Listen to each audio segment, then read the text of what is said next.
अब जो टॉपिक है विद्युत द्विध्रुव के निरक्ष पर विद्युत क्षेत्र की तीव्रता।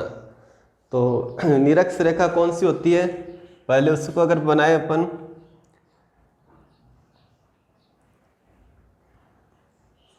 ये जो आवेश मान लिया -q,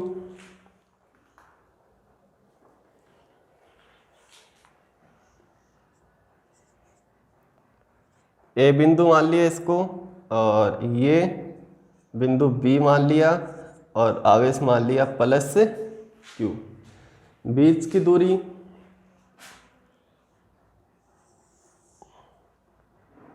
ये तो दूरी है यहाँ से यहाँ तक 2a, और ये इसका अगर केंद्र है तो ये दूरी हो गई a, और ये भी a दूरी। अब ज्ञात करना निरक्ष रेखा पर, तो निरक्ष रेखा बना ले इस पे पहले, ये इसकी निरक्ष रेखा। अब इस निरक्ष पर किसी भी बिंदु पर, जैसे यहाँ पर, यहाँ पर, यहाँ पर, किसी भी बिंदु पर पूछ सकता है, तो सेम उसी तरीके से करेंगे कि अपन एक बिंदु मान लेंगे और उसकी दूरी मान लेंगे कितनी, r। तो ये दूरी r दूरी है, यहाँ से ये जो दूरी है केंद्र तक वो है r दूरी, और उस r का मान 1 2 3 4 उसके हिसाब से सब बिंदुओं पर क्या ज्ञात कर सकते हैं, सूत्र से विद्युत क्षेत्र की तीव्रता, और वो सूत्र अपने को प्राप्त करना है। तो अब देखो सबसे पहले यहाँ ये जो बिंदु P है, इस बिंदु P पर विद्युत क्षेत्र होगा या नहीं होगा, तो होगा, क्योंकि यहाँ आवेश की उपस्थिति है। कितने आवेश की उपस्थिति है, 2 आवेश की, तो कितने के कारण ज्ञात करेंगे, दोनों के कारण, और फिर उसको क्या कर देंगे, परिणामी ज्ञात कर लेंगे। तो सबसे पहले जैसे अपन पढ़े कि भाई ये -q वाला आवेश है, तो ये इस रेखा को मिलाने वाली इस बिंदु और आवेश को मिलाने वाली रेखा, ठीक है। कैसा आवेश है ये, ऋणावेश, तो विद्युत क्षेत्र की दिशा है वो ऋणावेश की अंदर की ओर होगी, ठीक है। इसके कारण E1 मान लेंगे और इसके कारण क्या मान लेंगे, E2। तो ये हो गई कौन सी, E2, वेक्टर E2। अब इस प्लस आवेश के कारण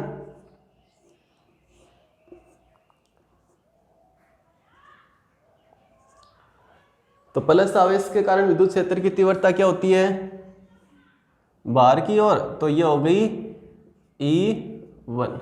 भाई ये पहला आवेश तो इसके कारण E1 है, दूसरा आवेश इसके कारण क्या है, E2। उसके बाद में क्या करेंगे अपन, इन दोनों के मान ज्ञात कर लेंगे, इन दोनों के मान। तो सबसे पहले अपन यहाँ लिख रहे हैं, जैसे माइनस वाला कौन सा लिया, ये वाला लिया पहले, तो +q आवेश के कारण, +q आवेश के कारण P पर विद्युत क्षेत्र की तीव्रता, इसको क्या मानना है, E1, तो वेक्टर E1। तो E1 का मान कितना होगा, ये कैसा आवेश है, बिंदु आवेश, क्या सूत्र होगा, वही KQ/r², तो KQ/r²। अब ये जो Q है वो तो प्लस है, मतलब Q है, मान रख दिया ये Q, और अब R मतलब उस आवेश और उस बिंदु तक की दूरी, ये वाली दूरी, ये दूरी अपन ने अभी तक नहीं मानी है, मतलब ये दूरियां है, ये दूरी अपने पास में, लेकिन ये दूरी नहीं है। अभी कौन सी दूरी होगी, ये वाली ना, उस आवेश से उस बिंदु तक की दूरी। तो इसको अपने को ज्ञात करना पड़ेगा। तो इसके लिए यहाँ समकोण त्रिभुज है, ये पाइथागोरस प्रमेय लगाएंगे। तो ये मान लो इसका लंब है और ये आधार, तो लंब का स्क्वायर प्लस आधार का स्क्वायर, तो ये r लंब स्क्वायर प्लस आधार कितना है यहाँ से यहाँ तक, और ये दूरी कितनी है a, तो आधार का स्क्वायर बराबर करण का स्क्वायर। करण जो अपने को दूरी चाहिए, कौन सी दूरी है, BP दूरी है ना, तो BP का मान आ जाएगा अपने पास में कितना, ये स्क्वायर अंडर रूट में जाएगा, तो BP बराबर कितना आ गया, under root are square plus A square. ये बीपी का मान यहाँ रख देंगे। तो अगर आप एक स्टेप ज़्यादा करके लिखो तो सही रहेगा, क्योंकि इसमें समझ में आ जाएगा कि भाई आर का मान क्या है, यहाँ पे कौन सा है, बीपी का मान, और वो बीपी आप ज्ञात कर सकते हैं पाइथागोरस प्रमेय से।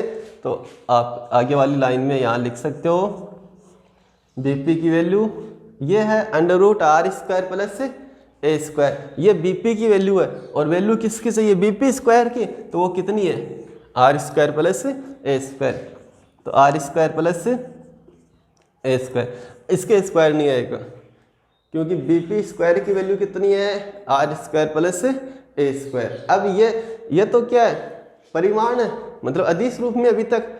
और दिशा के लिए अपन क्या दर्शा देंगे, इसकी दिशा इसकी बताएंगे यहाँ नीचे लिख के। तो अब ध्यान दो, ये धनावेश है, धनावेश के कारण क्या होती है, बाहर की ओर, तो क्या दिशा होगी, बी से पी, तो बीपी दिशा, बीपी दिशा में। उसके बाद में कौन से आवेश के कारण, माइनस क्यू आवेश के कारण, माइनस क्यू आवेश के कारण कौन से बिंदु पर, P पर विद्युत क्षेत्र, इसको क्या मान ले, E2, भाई E2 माना हुआ है इसको। तो अब ये भी क्या है, बिंदु आवेश है, तो बिंदु आवेश का सूत्र क्या होगा, वही KQ अपॉन आर स्क्वायर। तो E2 बराबर KQ, Q की value Q upon R square. R क्या है, ये आर इस सूत्र में उस आवेश और उस बिंदु के बीच की दूरी, मतलब कौन सी दूरी होगी, AP। तो किसका स्क्वायर हो गया, AP का स्क्वायर। अब AP स्क्वायर ज्ञात करना, तो सेम पाइथागोरस प्रमेय यहाँ लगा देंगे।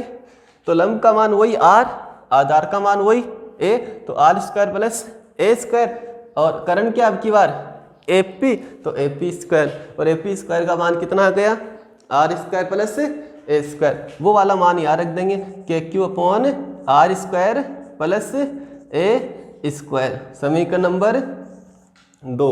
और इसकी दिशा अगर अपन दर्शाएं तो इसकी दिशा क्या होगी, तो ऋणावेश के अंदर की ओर होती है, तो ऋणावेश के अंदर की ओर होती है, तो यहाँ क्या लिख सकते हैं, PA दिशा में। तो इस तरीके से यहाँ तक, बस आगे तो क्या कैलकुलेशन करनी है इसकी। तो सबसे पहले अपन क्या करते हैं कि यहाँ चेक करते हैं कि विद्युत क्षेत्र होगा या नहीं होगा, और उसके बाद में कौन से आवेश के कारण होगा, तो दो आवेश है, दोनों आवेशों के कारण, प्लस क्यू और माइनस क्यू, दोनों के कारण अलग अलग याद करो। अब परिणामी याद कर देंगे, क्या कर देंगे, परिणामी। तो अब इसमें जैसे पहले वाले में अपन ने किया था, तो ये राशियां क्या, सदिश राशियां, कैसी राशियां हैं, सदिश राशियां। अगर ये अदिश होती तो परिणामी हमेशा कैसे ज्ञात करते, जोड़ के ज्ञात करते। अगर ये सदिश नहीं होती, कैसी राशि होती, अदिश राशि होती, तो परिणामी हमेशा कैसे ज्ञात करते, परिणामी का मतलब कुल, दोनों का योग कैसे ज्ञात करते, जोड़कर। लेकिन सदिश में दोबारा से देख लो, जैसे ये समान दिशा में हो तो परिणामी इन दोनों का क्या हो जाएगा, प्लस हो जाएगा। और कौन सी दिशा में आएगा, इसी दिशा में आएगा। अगर एक इस दिशा में, एक इस दिशा में, तो परिणामी किस दिशा में, परिणामी कैसे ज्ञात करेंगे, घटा के, जो बड़ा होगा उसमें से घटाएंगे। जैसे ए बड़ा है तो ए माइनस बी, और परिणामी एक ही दिशा में आ जाएगा। अगर बी बड़ा है तो परिणामी क्या हो जाएगा, बी माइनस से, और परिणामी किस दिशा में आ जाएगा, बी। अब यहाँ ध्यान दो, कौन से अपने पास में, एक E1 और एक E2, इन दो का परिणामी ज्ञात करना। E1 इस दिशा में, E2 इस दिशा में, न तो ये दोनों समान दिशा में और न ही किस में है, विपरीत दिशा में, ये असमान दिशा में। तो न तो जोड़कर ज्ञात कर सकते हैं और न ही घटाकर ज्ञात कर सकते हैं। तो अपन किस प्रकार से करेंगे इनको, तो इनके लिए अपन घटक वियोजन करते हैं। क्या करते हैं, घटक वियोजन। तो घटक वियोजन किस प्रकार से करते हैं, यहाँ ध्यान दो, अलग से एक एग्जांपल से अपन समझ रहे हैं कि ये जैसे अपने पास में वेक्टर ए है, एक सदिश है वेक्टर ए। अब इसका घटक वियोजन करना है। कब करते हैं घटक वियोजन, जब करते हैं जब वो न तो एक्स एक्स पर हो न ही वाई एक्स पर हो, उस समय क्या करते हैं, घटक वियोजन। तो आप में इसमें सबसे पहले पता करना होगा कि ये किसी एक एक्स के साथ कितना कोण बनाता है, चाहे एक्स एक्स के साथ चाहे वाई एक्स के। और आपने पता किया तो मान लो ये कितना है एक्स एक्स के साथ थीटा कोण। तो कैसे घटक वियोजन करते हैं, तो इसका घटक एक तो इस रेखा पर आएगा और एक इस रेखा पर आएगा, ठीक है, एक इस पर और एक ये बाहर की ओर है, तो ये दोनों भी क्या होंगे बाहर की ओर। अगर ये इस तरीके से अंदर की ओर होता ना तो ये दोनों भी क्या होते अंदर की ओर होते। समझ में आया इतना। तो अब ध्यान दो घटक वियोजन कब करते हैं, जब न तो एक्स अक्ष पर और न ही वाई अक्ष। सबसे पहले क्या करते हैं कि वो सदिश अपन ज्ञात करते हैं कि किसी एक अक्ष के साथ कितना कोण बनाता है, चाहे एक्स अक्ष का ज्ञात करो चाहे वाई अक्ष। उसके बाद में कैसे ज्ञात करते हैं, तो इसके लिए याद रखना है जिस अक्ष के साथ कोण बनता है, जिस अक्ष के साथ कोण बनता है वो तो कौन सा घटक होता है कोस घटक, और जिसके साथ कोण नहीं बनता वो कौन सा घटक होता है साइन। तो यहाँ पर इस रेखा के साथ तो कोण बन रहा है, तो ये तो कौन सा घटक हो गया कोस, तो इसका मान हो गया ए कोस थीटा। इसका मान कितना हो गया ए कोस थीटा।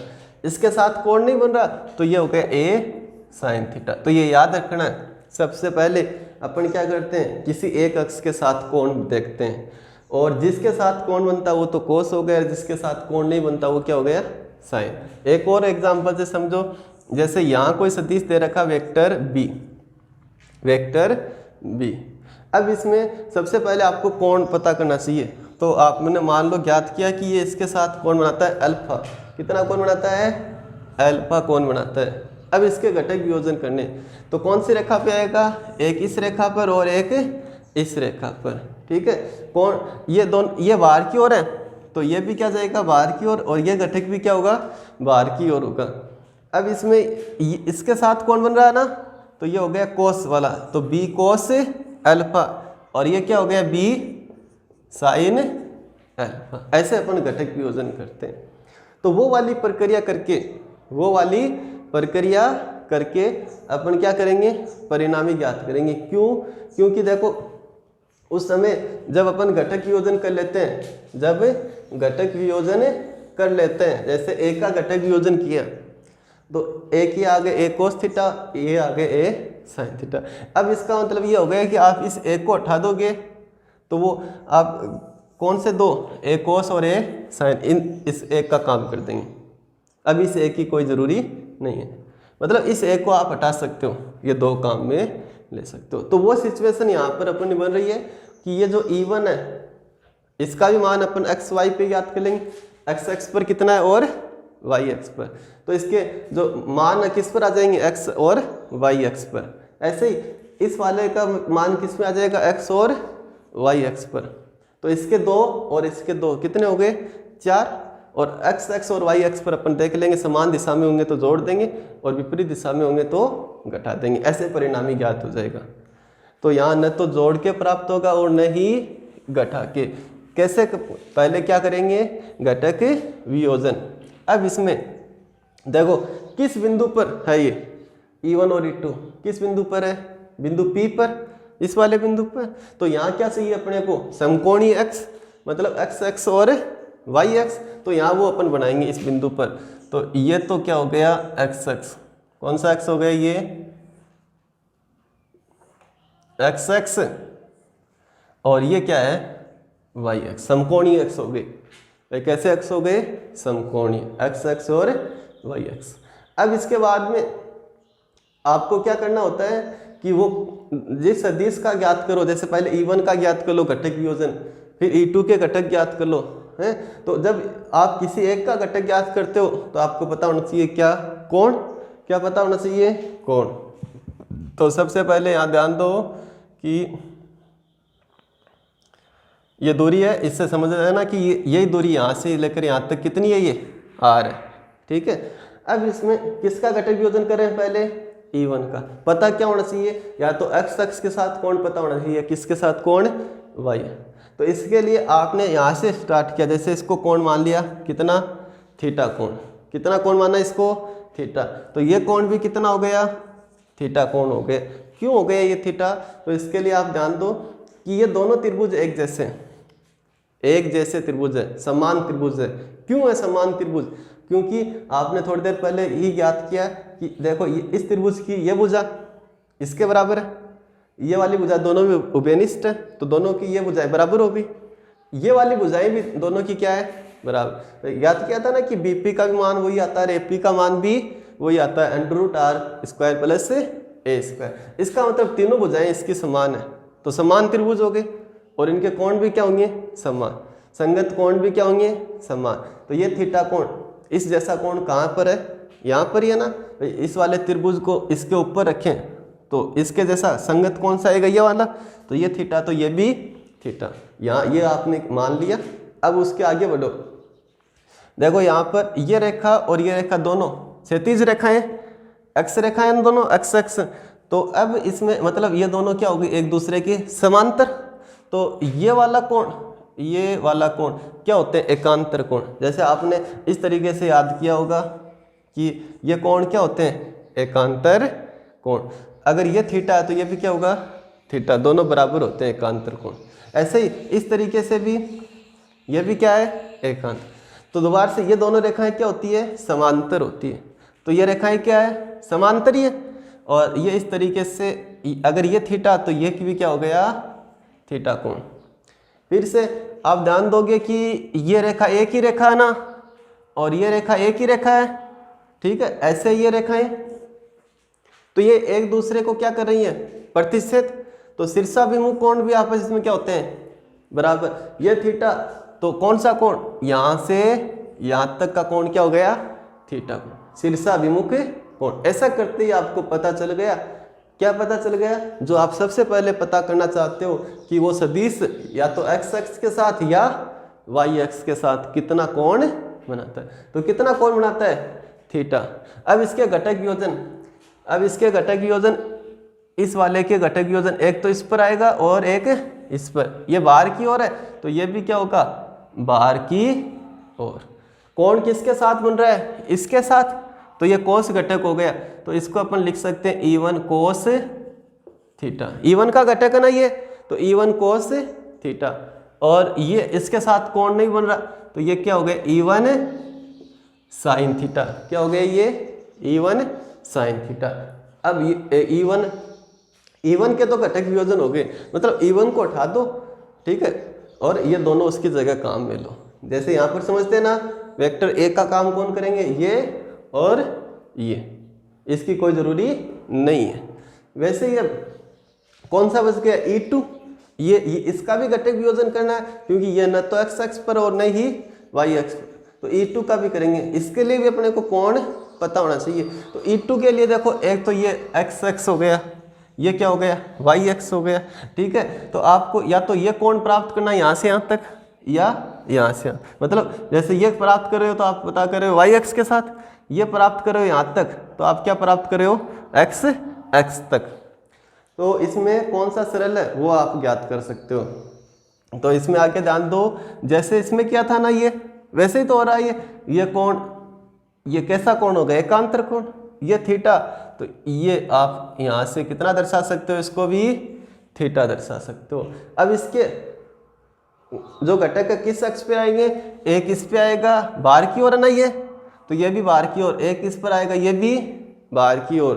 कितना आएगा, ये कोण वाला है ना, तो ये तो हो गया E2 कोस थीटा, और इसके साथ कोण नहीं बन रहा, तो ये हो गया E2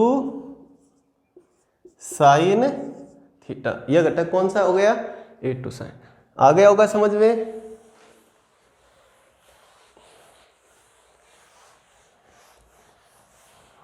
जहां से नहीं समझ में आए बैक कर लिया करो वीडियो को और दोबारा से देख लिया करो।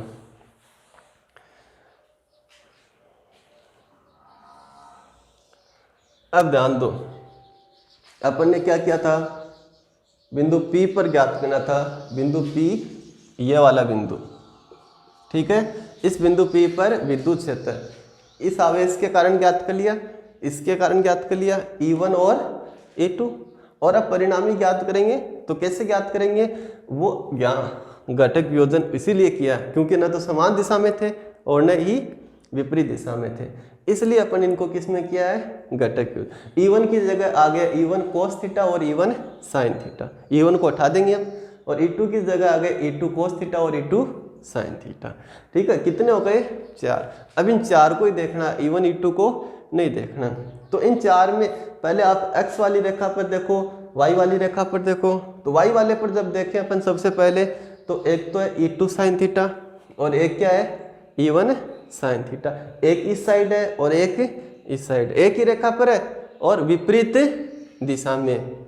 तो विपरीत दिशा में है ना ये। तो ये अपन आगे अगर पढ़े कि E1 और E2 इनके मान कितने हैं, E1 का मान ये है और E2 का मान ये। दोनों मान देखो, ये दोनों क्या है बराबर है। तो E1 और E2 के दोनों के मान क्या है बराबर। तो E1 बराबर क्या है E2, समझ आया। तो E1 और E2 बराबर है, तो इसका मतलब E1 साइन थीटा और E2 साइन थीटा भी क्या हो गए बराबर हो गए। E1 साइन थीटा और E2 साइन थीटा भी बराबर। और ये इस तरीके से एक ऊपर की तरफ है और एक नीचे की तरफ है, एक ही रेखा पर है, एक ही रेखा पर है। जितना इधर है उतना इधर है, जैसे 10 इधर है 10 इधर है, तो परिणामी कितना हो गया 0। तो इसका मतलब क्या होगा, इसको ऐसे लिखेंगे थोड़ी सी लैंग्वेज में कि E1 sine theta E2 sine theta क्या है परिमाण में समान है। परिमाण में क्या है ये समान है, परंतु दिशा में क्या है, दिशा में परस्पर विपरीत है। अतः यह दोनों घटक का मतलब होता है भाग टुकड़ा। अतः ये दोनों घटक एक दूसरे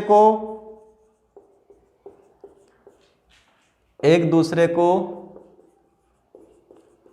निरस्त कर देते हैं, समझ रहे हैं। ये एक दूसरे को निरस्त कर देते हैं, इसका मतलब ये हट गए, इनका कोई इफेक्ट इस बिंदु P पर विद्युत क्षेत्र में नहीं। बिंदु P की जो विद्युत क्षेत्र है ना, बिंदु P पर जो विद्युत क्षेत्र है उसमें इन दो घटक का कोई मतलब नहीं है, कोई इफेक्ट नहीं। जैसे मान लो इसका मान 10 है, इसका भी 10 है, तो +10 -10 कितना हो गया 0। तो इसको अपन नहीं शामिल करेंगे, हटा देंगे। तो अब कितने घटक बच गए 2। भाई टोटल E1 E2 कितने भागों में बट गया था 4 भागों में, 4 घटकों में बच गया था, 2 तो हट गए, कितने बचे 2। अब ये देखें इनका परिणामी E1 E2 का परिणामी मतलब क्या हो गया, इन 4 का परिणामी।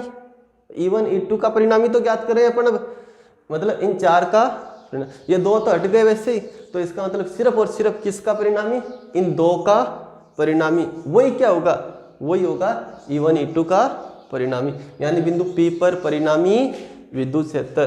तो यहाँ क्या लिखेंगे, बिंदु P पर परिणामी विद्युत क्षेत्र, क्या लिखेंगे इसको EP, ठीक है। तो किन के कारण होगा, इन 2 के कारण। अब देखो ये जुड़ेंगे या घटेंगे, तो ये क्या होंगे, ये जुड़ेंगे। क्यों, क्योंकि दोनों क्या है समान दिशा में, दोनों की दिशाएं क्या है समान। तो कैसे ज्ञात करेंगे आप, जोड़ के E1 cos theta plus E2 cos theta, आए समझ में। उसके बाद में ध्यान दो cos थीटा दोनों में है, E1 और E2 के तो मान क्या है बराबर, E1 और E2 के मान क्या है बराबर। तो आप चाहे E1 की जगह E2 लिख लो या E2 की जगह E1, जो आपकी इच्छा है। तो आप यहाँ लिख सकते हो 2E1 cos थीटा, चाहे 2E2 cos थीटा, कोई भी एक लिख लो। तो ये आ गया परिणामी विद्युत क्षेत्र। अब आपको क्या करना है, एक तो E1 का मान लिखना है, एक किसका मान लिखना है cos थीटा का। अभी तक आप किस में ज्ञात करना चाह रहे हो इसको, सदिश में। अभी तक किस में हुआ है, अदिश में। तो अब इसकी क्या करनी पड़ेगी, आपको दिशा दर्शानी पड़ेगी। तो आप नीचे लिख दोगे दिशा, जैसे E1 की लिखी है और किसकी लिखी है E2 की, वैसे ही परिणामी विद्युत क्षेत्र की, किसकी। तो ध्यान दो, इन 2 की वजह से तो नहीं था ना परिणामी विद्युत क्षेत्र, इन 2 की वजह से था, जुड़ के प्राप्त हुआ है। तो परिणामी विद्युत क्षेत्र किस दिशा में आएगा, इन्हीं की दिशा में आएगा। तो आप यहाँ चित्र में दर्शा दोगे वेक्टर EP, और यहाँ कैसे लिखोगे इसको वेक्टर EP को, तो वेक्टर EP इस वाली दिशा में है ना। तो अगर आप लिखना चाहो तो A और B बिंदु तो हट गए, अब A और B का तो कोई मतलब ही नहीं है ना इस दिशा में। तो आप एक और तरीके से लिख सकते हो, जैसे आपने पहली डेरिवेशन अपने की थी और उसमें लास्ट में वो किस में आता है, पी में आता है। सूत्र किस में आएगा, पी में आएगा, द्विध्रुव आघूर्ण। और द्विध्रुव आघूर्ण की दिशा अपन देखते हैं, तो द्विध्रुव आघूर्ण की दिशा क्या होती है, ऋणावेश से धन। तो कौन सी दिशा हो गई, ये वाली दिशा हो गई ना, इसको अपन क्या लिखेंगे, द्विध्रुव आघूर्ण की दिशा, वेक्टर पी। तो आप इसकी दिशा किस प्रकार से लिख सकते हो, ईपी की, ईपी की दिशा क्या है, पी के विपरीत, पी के विपरीत। तो आप लिख सकते हो वेक्टर पी के विपरीत। भाई वेक्टर पी इस दिशा में है ना ऐसे, और ईपी इस दिशा में है, तो ईपी की दिशा किसके विपरीत है, पी के विपरीत। अब आप ये मान है ना, ये लिखो ईपी बराबर 2 E1 का मान, E1 का मान ये, तो ये मान लिख देंगे। फिर कोस थीटा, तो कोस थीटा का मान ज्ञात करना है। तो पहले अपन किसका मान ज्ञात कर लें, कोस थीटा का। फिर इसमें कोस थीटा और E1 का ज्ञात है, दोनों लिख देंगे। तो कोस थीटा ज्ञात करना है, चाहे इस त्रिभुज से कर लो चाहे इस त्रिभुज से। जो अपन पढ़ के आए ना साइन कोस ये निकालने के लिए ये सूत्र, तो इसकी सहायता से अपन क्या ज्ञात कर लेंगे, कोस। ये तो क्या होता है साइन, और ये क्या होता है कोस टेन, इस तरीके। तो कोस का क्या सूत्र हो गया, आधार बटे करण। तो आधार बटे करण ये किस में लगते हैं, समकोण त्रिभुज में। तो समकोण त्रिभुज ये और ये किस में भी कर सकते हैं अपन। तो आप लिखो यहाँ समकोण त्रिभुज, कोई भी एक का नाम, ए ओ पी। तो ए ओ पी में कोस थीटा ज्ञात करें अपन, आधार बटा करण होता है ना कोस थीटा, क्या होता है आधार बटा करण। तो अब देखो कोस थीटा आधार की वैल्यू कितनी है और करण की वैल्यू कितनी है, वो ध्यान देंगे अपन। देखो इसमें तो ये तो क्या है, कौन सी है, ये कौन सी है, ये कौन सी है, इसको समझो आप। यहाँ कितना डिग्री कोण बन रहा है, समकोण। तो समकोण के सामने जो भुजा होती है वो तो क्या होती है, करण। तो ये तो है करण, ठीक है। तो यहाँ अपना करण है ना ये, तो इस करण का मान लिखेंगे, कौन सी भुजा होगी करण, ये वाली भुजा है। और ये क्या है, ए पी। तो यहाँ लिख दो करण की जगह कौन सी भुजा का माप लिखोगे, ए पी का। आधार कौन सी भुजा होती है, तो इसके लिए ध्यान दो 90 डिग्री के सामने तो होता है करण। और जो कोण आप ले रहे हो त्रिकोणमिति में, उस थीटा कोण के सामने जो भुजा होती है वो क्या होती है, लंब। तो आधार कौन सी बच गई, ये आधार का कौन सी है, ओ ए। तो ओ ए समझ में आया ये। तो ओ ए का मान कितना है, ओ ए का मान है ए। और करण का मान कितना है, ए पी का मान, तो ए पी पाइथागोरस प्रमेय से पहले ज्ञात किया था ना ए पी। तो कितना आया था ये, under root are square plus A square, under root are square plus a. तो अंडर रूट ऐसे नहीं लगाएंगे, इस तरीके से लगा देंगे भाई। 1/2 घात का मतलब क्या होता है, अंडर रूट होता है। तो ये क्या हो गया, कोस थीटा का मान। और E1 ज्ञात है, तो आप क्या लिखोगे, E1 और किसका, कोस थीटा का मान, किस समीकरण में, समीकरण कौन सी है ये, 3 में रखने पर। तो ये वाले मान रख के सरल कर लेंगे। डेरिवेशन है जरूर लेंथी, लेकिन सरल है ये डेरिवेशन। शुरुआत में जो भी है सब सरल डेरिवेशन है। देखो इसमें ई पी बराबर 2E1 की वैल्यू रखो। ये है ना के क्यू आर स्क्वायर प्लस ए स्क्वायर।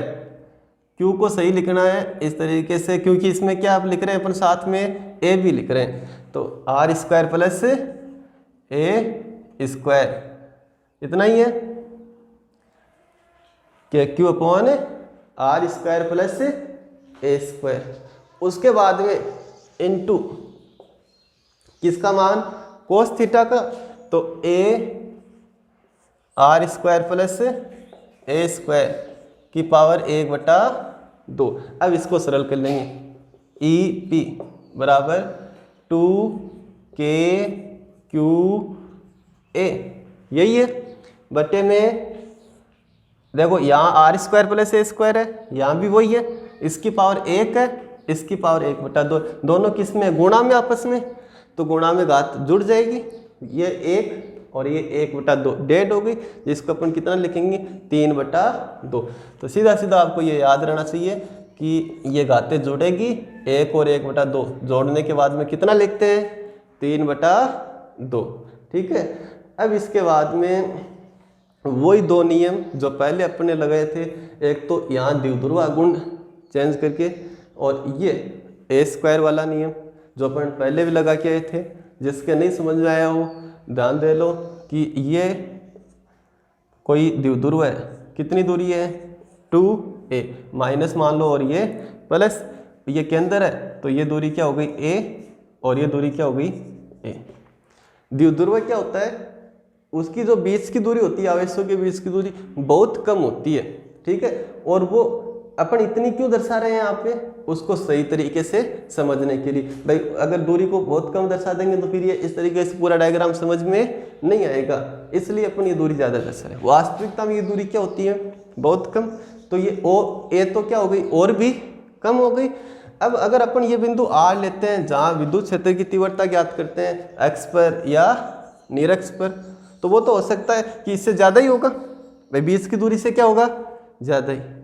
तो इसका मतलब क्या हो गया कि एक का मान कम होता है किससे, R से। एक का जो ये मान है ना, ये वाला मान, वो इस दूरी से या इस दूरी से क्या होता है कम ही होता है, बहुत कम ही होता है। और अगर आप इनका स्क्वायर करो, इन दोनों का क्या करो स्क्वायर, तब वो वैल्यू क्या हो जाएगी और भी छोटी हो जाएगी। जैसे एक का मान कम है, कितना कम है, जैसे अपन पहले समझा था इस तरीके से, और इसका स्क्वायर करेंगे तो दशमलव अभी 5 अंक पे, तो फिर 12-13 अंक पे ऐसे हो जाएगा, तो वो मान क्या हो जाएगा और भी कम।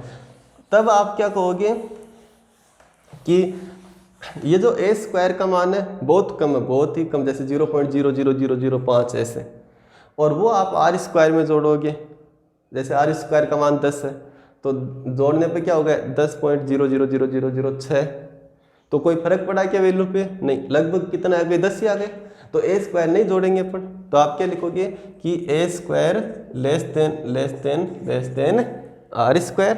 तो a² को क्या कर लेंगे नगण्य मान लेंगे, नगण्य मानने पर सिर्फ यहीं पे मानेंगे, यह नहीं कि आप यहाँ पे भी नगण्य मान लो। नगण्य का मतलब 0, नगण्य का मतलब 0, तो यहीं पे 0 मानेंगे, यहाँ 0 नहीं मानेंगे। क्यों? क्योंकि जोड़ने घटाने से कोई फर्क नहीं पड़ेगा, गुणा करने से तो फर्क पड़ जाएगा। भाई गुणा करते ही कितना हो गया 0 हो गया, इसलिए अपन सिर्फ यहाँ पे भाई इसके साथ जोड़ेंगे ना, तो इस वैल्यू पे कोई ज़्यादा प्रभाव नहीं पड़ेगा।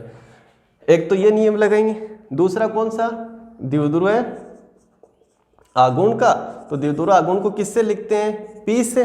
क्या परिभाषा होती है Q × 2a, तो यहाँ पे है ना Q × 2a, अतः क्या प्राप्त कर लिया अपने बिंदु P पर परिणामी विद्युत क्षेत्र EP बराबर Q2a, है ना, ये P लिख दिया तो क्या बच गया KP अपॉन ये, अब नहीं जोड़ रहे हो तो ये r² ही रहेगा, और इसकी पावर कितनी होगी 3/2, और अब इसको सरल कर लो, ये इसके पावर है ना, तो ऐसे जब पावर के ऊपर पावर होती है ना तो पावर क्या हो जाती है गुणा हो जाती है, तो इसको गुणा करो 2 पावर और ये 3/2, कितनी बच गई 3, तो ये हो गया EP बराबर KP, और कितना बच गया ये r³। यह तो किस रूप में है अदिश रूप में, और प्रत्येक डेरिवेशन में ध्यान रखना अगर वो राशि सदिश होती है तो उसमें सदिश रूप भी लिखेंगे। तो अब क्या लिखेंगे सदिश रूप, तो सदिश रूप में, अब इसको सदिश रूप में लिखना, तो सदिश रूप में लिखेंगे तो ये हो गया वेक्टर EP, और इनमें सदिश राशि है ना कौन सी है P, तो इसके क्या लगा देंगे सदिश, एकांक सदिश लगाने की जरूरी नहीं। अब यहाँ देखेंगे कि प्लस आएगा या माइनस, वो किससे पता चलेगा इसकी थ्योरी से, और उस थ्योरी को जो दिशा आई है उसको अपन ने कहाँ दर्शाया चित्र में। तो डायग्राम में ध्यान दो, आपको ये 2 दिशाएं देखनी है EP की और पी की। तो ई पी की दिशा, ई पी ये है, ई पी किस दिशा में है, इस वाली दिशा में। पी किस दिशा में, इस वाली दिशा में। पी क्या है, द्विध्रुव है, आगुण, और इसकी दिशा क्या होगी, ऋणावेश से धनावेश की ओर, ऋणावेश से धनावेश की ओर। तो दोनों की दिशा एक दूसरे के क्या है, विपरीत। अगर एक प्लस है तो दूसरी क्या है, माइनस। तो जैसे आप इस ई पी को प्लस मान रहे हो तो ये क्या होगी, माइनस। तो यहाँ क्या आएगा, माइनस आएगा। तो ये कंफ्यूज नहीं होना कि अभी तक तो कोई माइनस चिन्ह आया ही नहीं है और ये लास्ट में कहाँ से लगा दिए। तो ये सदिश रूप है और उसमें अपन दिशाएं देखते हैं और वो अपन साथ साथ जहाँ डायग्राम में दर्शा के आए हैं उसमें देखते हैं। अब इसमें एक बार दोबारा से शॉर्टली कि किस प्रकार से करते हैं इसको। तो सबसे पहले आप देखो क्या ज्ञात करना, द्विध्रुव के निरक्ष पर विद्युत क्षेत्र की तीव्रता। तो एक द्विध्रुव बनाएंगे और उसकी एक्स और निरक्ष रेखा बनाएंगे। निरक्ष पर कोई बिंदु मान लेंगे P और उससे कितनी दूरी मान लेंगे, केंद्र से R दूरी मान लेंगे। तो अब उसके बाद में आप पता करोगे कि विद्युत क्षेत्र होगा या नहीं होगा। तो विद्युत क्षेत्र किसके कारण होता है, आवेश के कारण। तो यहाँ आवेश है 2, तो दोनों के कारण आप ज्ञात करोगे, प्लस क्यू के कारण भी माइनस। दोनों कैसे हैं, बिंदु आवेश। तो बिंदु आवेश के कारण सूत्र क्या होता है, K Q upon R square. तो के क्यू अपॉन आर स्क्वायर से ये ज्ञात कर लिया और ये ज्ञात कर लिया। और उसके बाद में आप यहाँ कंफ्यूज नहीं होना जैसे पहले वाले में कि भाई यहाँ प्लस, ठीक है प्लस लगाया हुआ है लेकिन यहाँ माइनस, तो ये माइनस नहीं लगा इसमें। तो माइनस क्यों नहीं लगाया, प्लस माइनस, क्योंकि अपने वो जो प्लस माइनस है वो किसके लिए लेते हैं, दिशा के लिए। वैसे सदिश में किसके लिए लेते हैं, दिशा के लिए। और अगर आप या तो वो चिन्ह दर्शा दो या इस तरीके से आप दिशा दर्शा दो, ठीक है। तो E1 और E2 और ये जो दूरी है यहाँ पर, ये वाली दूरी सूत्र में होती है ना के क्यू अपॉन आर स्क्वायर, वो तो क्या होती है उस आवेश से उस बिंदु की दूरी। तो ये दूरी अपने को नहीं दे रखी, पाइथागोरस प्रमेय से इसको सरल करके लिख देंगे। उसके बाद में आपको E1 E2 जो परिणामी विद्युत क्षेत्र है वो कैसे ज्ञात करेंगे, भाई E1 E2 दोनों का परिणामी होगा, दोनों का क्या होगा, परिणामी होगा। तो वो परिणामी अपन अगर समान दिशा में हो तो जोड़ के ज्ञात करते हैं और विपरीत दिशा में हो तो घटा के।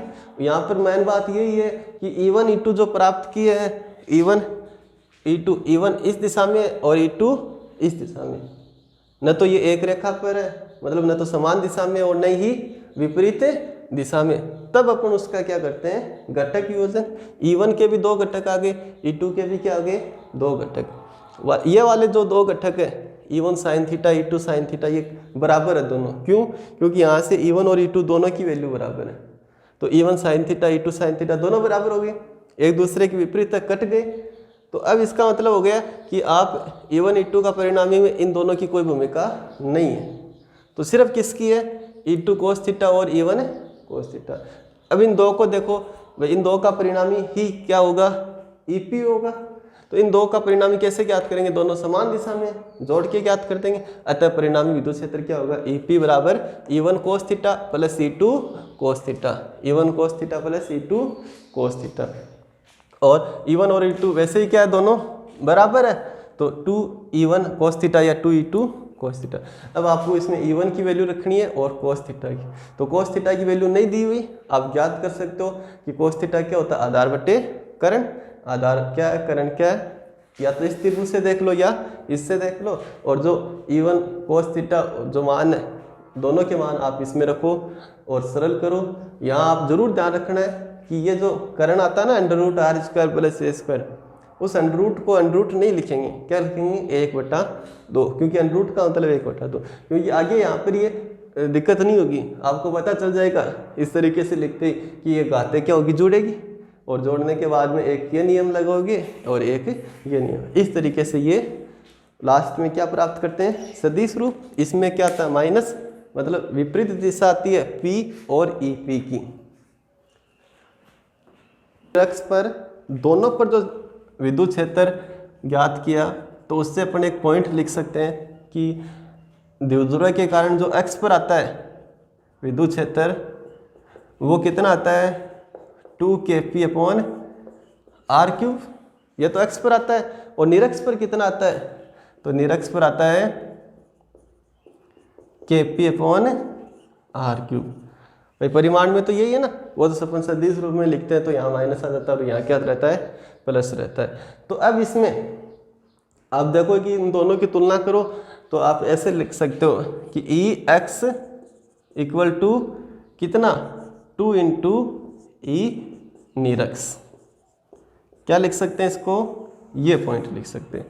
क्यों, क्योंकि जब आप ई एक्स की वैल्यू को ध्यान दो कि ई एक्स की वैल्यू 2 के पी अपॉन आर क्यू, और के पी अपॉन आर क्यू ये इतना सा किसके बराबर है, ई नीरक्स के। तो इस के पी अपॉन आर क्यूब की जगह क्या लिख सकते हैं, ई नीरक्स। तो 2 इंटू ई नीरक्स, मतलब आप इसको थ्योरी के रूप में कैसे लिख सकते हो कि द्विध्रुव के कारण, द्विध्रुव के कारण एक्स पर विद्युत क्षेत्र, एक्स पर विद्युत क्षेत्र नीरक्स का कितना होता है, 2 गुना नीरक्स पर विद्युत क्षेत्र का दुगुना होता है, नीरक्स पर विद्युत क्षेत्र का दुगुना होता है। तो ये इस तरीके से, इसमें जो मेन तरीके से देखें तो इसमें तीसरी डेरिवेशन थी। पहली थी बिंदु आवेश के कारण विद्युत क्षेत्र, बिंदु आवेश के कारण विद्युत क्षेत्र, ठीक है। और अपन ने पढ़ा भी था कि यहाँ से कि ये विद्युत क्षेत्र है, ये आवेश है, और किसकी वजह से होता है विद्युत क्षेत्र, आवेश की वजह से, ठीक है। तो सब प्रकार के जो आवेश हैं सबके कारण क्या ज्ञात करेंगे, विद्युत क्षेत्र। तो सबसे पहले किसके कारण ज्ञात किया, बिंदु आवेश के कारण। फिर से 2 नंबर पे किसके कारण, कौन से प्रकार के आवेश, द्विध्रुव भी तो क्या है, आवेश ही है भाई, द्विध्रुव भी क्या है, आवेश। तो ये दूसरे प्रकार के आवेश के कारण क्या ज्ञात किया, विद्युत क्षेत्र। और उसके बाद में अगले वाले चैप्टर में 2 नंबर में और भी आवेश आएंगे, उन आवेशों के कारण क्या ज्ञात करेंगे, विद्युत क्षेत्र ज्ञात करेंगे। तो ऐसे साथ साथ ये आपको पता होना चाहिए कि अपन क्या क्या पढ़ रहे हैं, क्यों पढ़ रहे हैं ऐसा, ठीक है। ऐसे सीरियल के हिसाब से याद रखोगे तब ये जाके समझ में आएंगे। एक और नोट पॉइंट अपन जैसे पहले जो पढ़ा उससे लिख सकते हैं कि आपने पढ़ा विद्युत क्षेत्र की जो परिभाषा होती है, या विद्युत क्षेत्र की तीव्रता की परिभाषा, वो क्या होती है, E बराबर विद्युत क्षेत्र की जो परिभाषा होती है वो क्या होती है, कैसे ज्ञात करते हैं विद्युत क्षेत्र की तीव्रता, E बटा Q, ऐसे ही तो ज्ञात करते हैं। ये जैसे ये कोई आवेश है Q, उसका विद्युत क्षेत्र है, यहाँ कितना विद्युत क्षेत्र या विद्युत क्षेत्र की तीव्रता, या यहाँ कितना विद्युत क्षेत्र या विद्युत क्षेत्र की तीव्रता। तो उसके लिए अपन क्या करते हैं, वहाँ कोई आवेश रखते हैं, उस आवेश को क्या कहते हैं, कह सकते हैं परीक्षण आवेश, ठीक है। तो वहाँ सबसे पहले क्या करते हैं, एक आवेश रखते हैं और उस पर कितना बल लगता है, वही क्या होता है उस बिंदु पर विद्युत क्षेत्र या विद्युत क्षेत्र की तीव्रता, ठीक है। तो यहाँ से अपन ये दोबारा इसको एक नोट पॉइंट में लिख रहे हैं कि E बराबर क्या होता है, F बटा Q। तो F बराबर क्या हो गया, QE, ठीक है। F क्या, वह बल है, कौन सा बल, जो किसी विद्युत क्षेत्र में रखे आवेश पर लगता है। तो ये आपको याद रखना है। आप इसको कैसे लिख सकते हो इस लाइन को कि विद्युत क्षेत्र E में उपस्थित आवेश, कौन सा आवेश उपस्थित है, Q, उपस्थित आवेश Q पर लगने वाला विद्युत बल। तो यह सूत्र F बराबर QE, यह भी विद्युत बल का है, तो F बराबर QE।